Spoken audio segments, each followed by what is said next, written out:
and we're going to look at grabbing onto the belt and getting one of our knees through. First, just for the review, you know, he's got me in the mount here. I always am looking at protecting my neck and my arms here. I want to keep my elbows in tight. My hands are going to be up to protect from the choke. You know, if he gets up underneath my arms, it's going to be a lot more trouble for me because he doesn't have the weight on my hips, so it takes away some of the power of my bridge. So I've got to keep him here in just this regular mount or a middle mount position.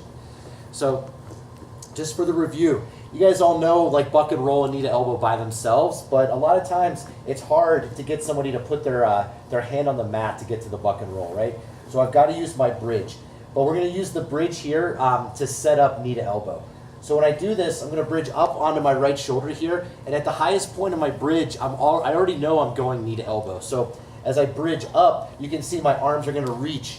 So I want to get the hand set up correctly. My elbow comes to the inside, and my hand comes onto his thigh right here.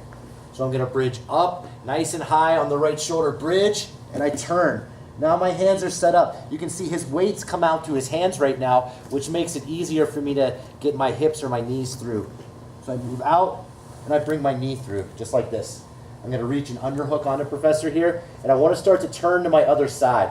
So as I turn to my other side, guys, I'm going to drive with my right shin into his leg just a little bit. Move my hips out. Now sometimes it can be the hand, sometimes it's going to be the elbow over here. I'm going to push on his knee. I'm going to get both my knees out, and I've got my arms underhooked.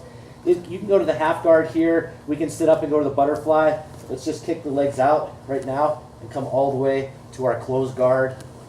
Come in, look to overhook or grab onto the collar. You guys can see there's a lot of other positions along the way. We're just going to go bridge to the knee to elbow all the way to the closed guard right now. So I know I'm going knee to elbow right now, but I'm not just going to try to do this. I want to get his weight moved. You can see his weight's right here on his knees, right? So it's harder for me to get in here and make space. When I bridge, he puts his hands to the mat. That makes it a little bit lighter down here. So I'm in, elbow is tight, hands are up protecting. I'm going to bump up, and I reach here. I'm already set up with my hands. Move my hips out far, bring my knee through. Pummel. Turn back to the other side. So I drive my knee a little bit, push on his knee. Both my knees are out, double underhooks. Kick my hips side to side, close up the guard.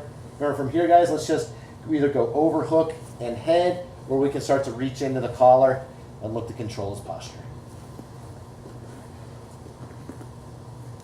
Any questions right now? I know you guys are all pretty good with this, combining the buck and roll with the knee to elbow. So let's just partner up right now, jump into it, guys. 1, 2, 3.